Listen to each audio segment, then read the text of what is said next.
Hoje, num evento com centrais sindicais, o ex-presidente Lula criticou a reforma trabalhista. Isso um dia após o PT, depois de uma reunião do Diretório Nacional, sugerir a revogação da reforma. Vamos acompanhar.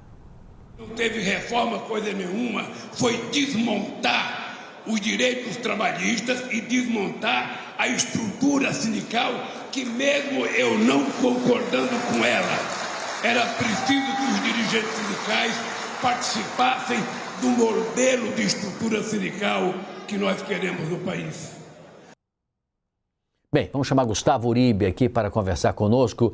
Uribe, isso aí desce quadrado, né, junto aos empresários. Os empresários entendem que deveria ser um assunto que não se deve mexer, nem mesmo agora na campanha, e se discutiria qualquer coisa nesse sentido mais para diante, né? Mas qual é a sua avaliação? Consequências tem uma declaração como essa? O ex-presidente ele já foi, inclusive, recomendado a não tratar desses temas polêmicos. Isso já causou um grande problema. Inicialmente, a presidente nacional do PT, Gleisi Hoffmann, tinha dito de revogar a proposta. Depois, o ex-presidente disse que não seria revogar, seria modernizar, alterar.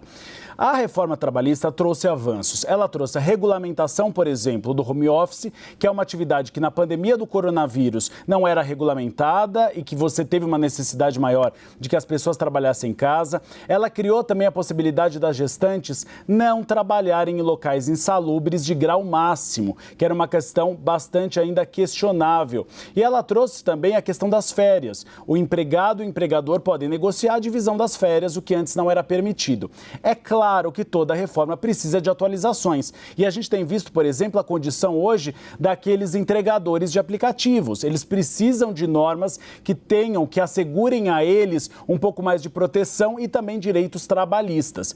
Então, uma reforma, alterações pontuais em uma reforma que foi aprovada há alguns anos é sempre bem-vinda, mas é sempre perigoso quando se fala em revogação, porque aí você revoga pontos que foram avanços e aí acaba não levando em conta o que eles trouxeram, os benefícios que foram trazidos por eles. Então é um tema polêmico. O ex-presidente Lula já foi, inclusive, recomendado por uma ala mais moderada do PT, inclusive no MDB, no jantar que tiveram essa semana, de que seria melhor não tocar nestes pontos, porque isso pode dar munição eleitoral para os seus adversários. Hoje ele estava em um evento, inclusive com a presença de seu candidato a vice, Geraldo Alckmin, justamente voltando para o berço do PT, que é o movimento sindical. Ele próprio, o ex-presidente Lula, era metalúrgico, então estava falando com seus pares, seus antigos companheiros.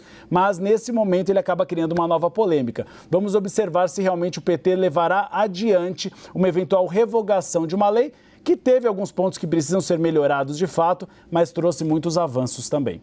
O problema, né, Uribe, dada a delicadeza do assunto, que muito precisa ser passado e discutido pelos congressistas, né? E não se sabe ainda a composição do Congresso como vai ser. Alguma coisa o Poder Executivo pode fazer, mas esse tempo da caneta, ele já passou. Tem que discutir isso com a sociedade, não só com os empresários, com os trabalhadores também, mas é preciso ter um pouco de cuidado. Senão cria uma certa ilusão também em quem acredita ou numa coisa ou na outra. Às vezes não se passa tudo como se imagina e é dito na campanha. Esse é um outro problema, né, Uribe? Tem um ponto até, Sidney, que é o imposto sindical. Inclusive, houve muitas críticas quando ele foi extinto, mas a própria Força Sindical de Paulinho da Força, quem é um aliado do ex-presidente Lula, que deve apoiá-lo na candidatura deste ano, já disse que não faz questão da retomada do imposto sindical. Então, a maneira e o grande erro que se aponta ao PT hoje é comunicação, é a maneira de se falar. Ele não poderia, por exemplo, falar de uma maneira mais enfática. Foi a mesma coisa em relação à revogação da reforma trabalhista ou alteração e modernização. É a mesma coisa da questão do aborto. O aborto é uma questão de saúde pública. Lula está certo. Mulheres morrem em clínicas ilegais no país, mas deve-se falar da maneira certa e não de uma maneira radical que acabe criando mais apreensão do que fazendo com que o ex-presidente ganhe votos nesse momento. Então, é o problema da comunicação, a maneira como embala a informação e uma maneira para ser um pouco cautelosa, para não gerar pânico ou apreensão entre os eleitores. Obrigado, Uribe.